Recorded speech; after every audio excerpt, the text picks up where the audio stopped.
Hey guys, how you doing? Hope you're having a good summer. I just had the time to finish a good book here, The Power of Habit by Charles Duhigg. And as you know, I teach in the health and exercise field, and so people will come up to me when they find that out and they'll say, hey, I've been trying to lose some weight, or I've been trying to change my diet habits, or I've been trying to exercise more, and they'll want my advice on how they can do that. And so I thought it's hard for me to sit down and explain everything I want to that's in my brain to everybody that I talk to, and so I thought I'll just make this video that has some useful concepts I got from this book. I'm not getting paid to advertise for them or anything, but I would encourage you to read it if you're interested in changing habits. It's a really good book with lots of insights, and as you can see, I got some little blue things here. I'm just going to share a couple ideas I got from it and hopefully help you be able to apply this to your life so you can make a difference in your health.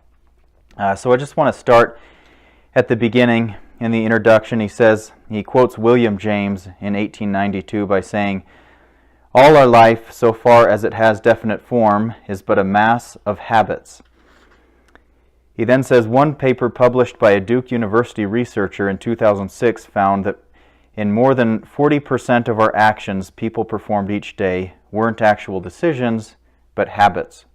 And then he describes what this book is about. He says each chapter revolves around a central argument. Habits can be changed if we understand how they work.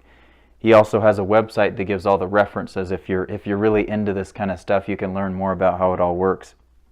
But he says, at one point we all consciously decided how much to eat and what to focus on when we get to the office, how often to drink or when we go for a jog.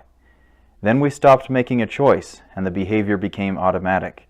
It's a natural consequence of our neurology, and by understanding how it happens, you can rebuild those patterns in whichever way you choose. So he talked about a couple research studies that demonstrated this principle. In the first, he talked about some rats. There's a nice T-shaped maze, and they would have some beautiful rats here. And these rats had a little gate right here. They'd have a stimulus, a cue, which would be like a clicking sound. So they'd have a clicking sound, and then that would open the gate, and they would move down here, and they would smell some chocolate at the end of this maze. And they'd smell it, and so their brain activity would be high. They're searching for it.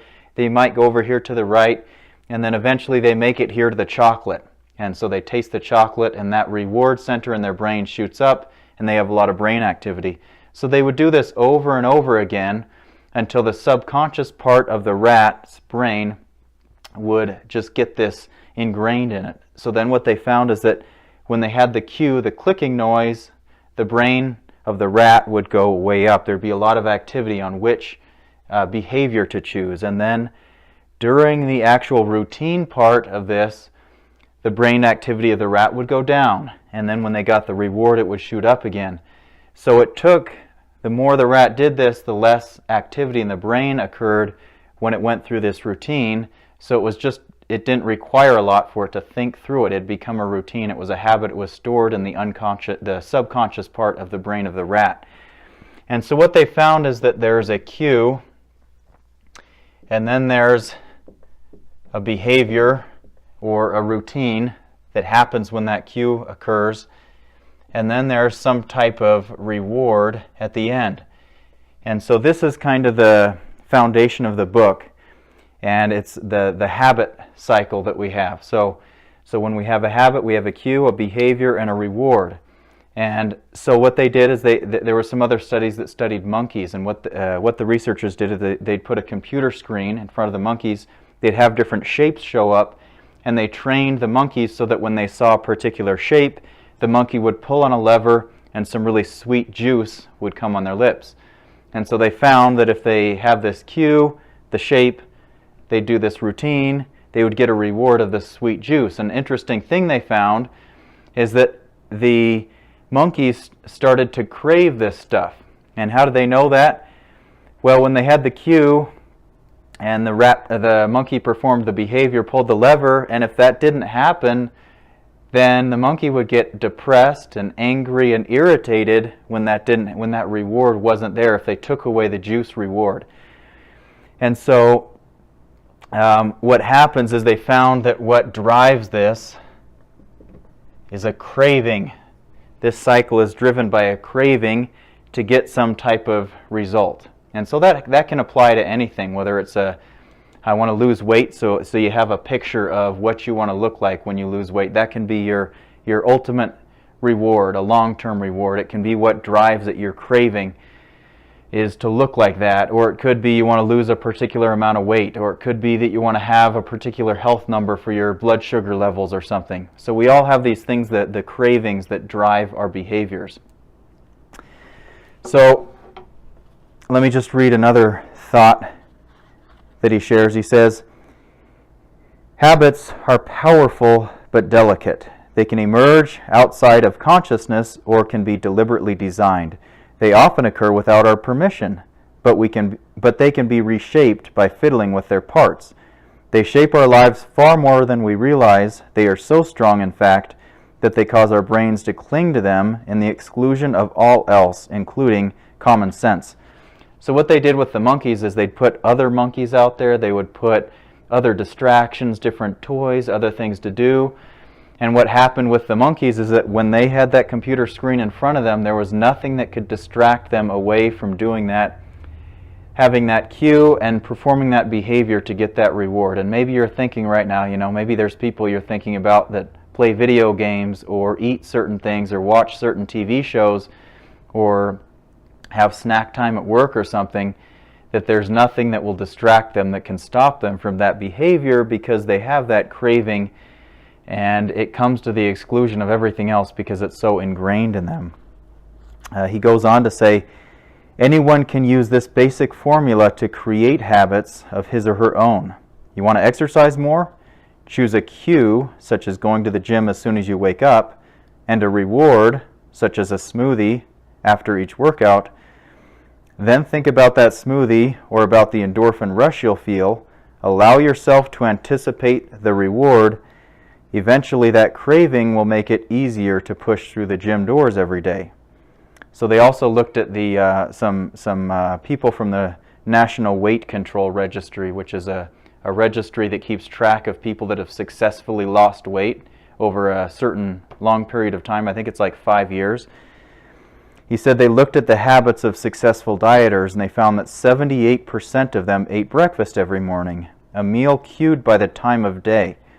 But most of the successful dieters also envisioned a specific reward for sticking with their diet, a swimsuit they wanted to wear or a sense of pride they felt when they stepped off the scale each morning. Something they chose carefully and they really wanted. They focused on the craving for that reward, then when temptations arose, cultivated the craving into a mild obsession, and their cravings for that reward, researchers found, crowded out the temptation to drop the diet. The craving drove the habit loop. So we have a craving, something that you really want. It has to be something that really motivates you long term. You got to really want it to make this system be powered the right way. And then you set up a cue and a reward and a behavior that gets you to that reward. So you can manipulate each of these things. We'll talk about some examples in a minute. I just want to share one more thing he says. He calls it the golden rule of habit change. He says the rule of the habit is you can never truly extinguish bad habits. Rather, to change a habit, you must keep the old cue and deliver the old reward, but insert a new routine. That's the rule. If you use the same cue and provide the same reward, you can shift the routine and change the habit. Almost any behavior can be transformed if the cue and reward stay the same. So, kind of a summary of what we talked about. At the end of the chapter, he provides a little summary. He says, how do we change habits? There is, unfortunately, no specific set of steps guaranteed to work for every person. We know that a habit cannot be eradicated. It must instead be replaced. And we know that habits are most malleable when the golden rule of habit change is applied. If we keep the same cue and the same reward, a new routine can be inserted. But that's not enough. For a habit to stay changed, people must believe change is possible and most often that belief only emerges with the help of a group. So at the end of the book, then he gives a framework. So what if you want to change a habit? Well, here's 4 steps. So let's talk about some specific things you can do if there's a habit that you want to change. He says, step 1, identify a routine. So let's just say maybe your habit is every afternoon you go to the vending machine and buy a bag of chips, or you buy a cookie or a chocolate milk or something, and your intense craving over the long term is you really want to lose weight really bad. And so that you find that habit is getting in your way of losing weight. So what you need to do is step 1, he says, is identify the routine. So the routine would be every afternoon at work, I leave my desk and I go to the vending machines and I buy a cookie or I buy a bag of chips. Okay, so you've identified a particular routine. Okay, step 2, experiment with rewards. So you've identified a behavior that you do, so you can experiment with different rewards. So maybe at 2 o'clock, maybe it's not the fact that you're actually hungry, maybe it's just that you wanted some social interaction, or maybe you just wanted to get away from work because you've just been focusing too long. So you can experiment with different rewards. For example, you might go talk to a friend at their desk, and maybe that fulfills that need that you have to interrupt your work, that behavior that you constantly find yourself doing. So maybe it works for you to just leave your desk and go talk to a friend, or maybe it's something that you just need to interrupt you interrupt your schedule. So you go take a walk around the hallway, you walk up and down the stairs, you just interrupt your time that you've been sitting at your desk for hours all day.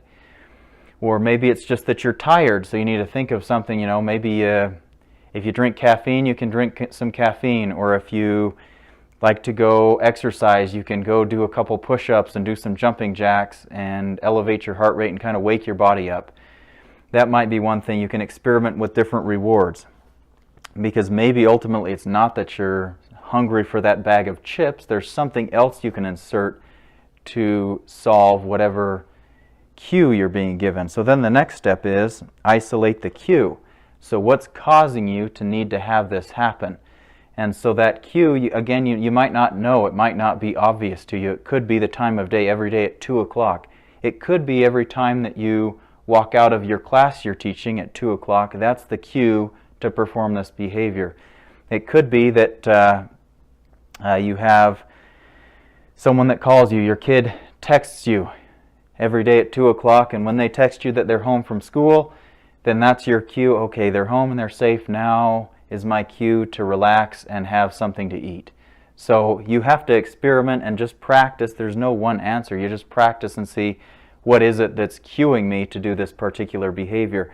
And then once you actually write that down and find that out, step 4 is you have a plan. So you set up a plan to where if the behavior that you want to change is eating cookies or chips at the vending machine, then you can change any of these things around. You can disrupt the cue by maybe, if it's stepping out of your class and going to your office, and that's when you go to the vending machines to get the food, well, disrupt that. Maybe you go take a walk around campus and that same cue is not there anymore, and maybe that disrupts that bad behavior you have. Or maybe the cue is just that you need some social interaction, and so you find that you don't need to go walk to the vending machine and talk to people on the way.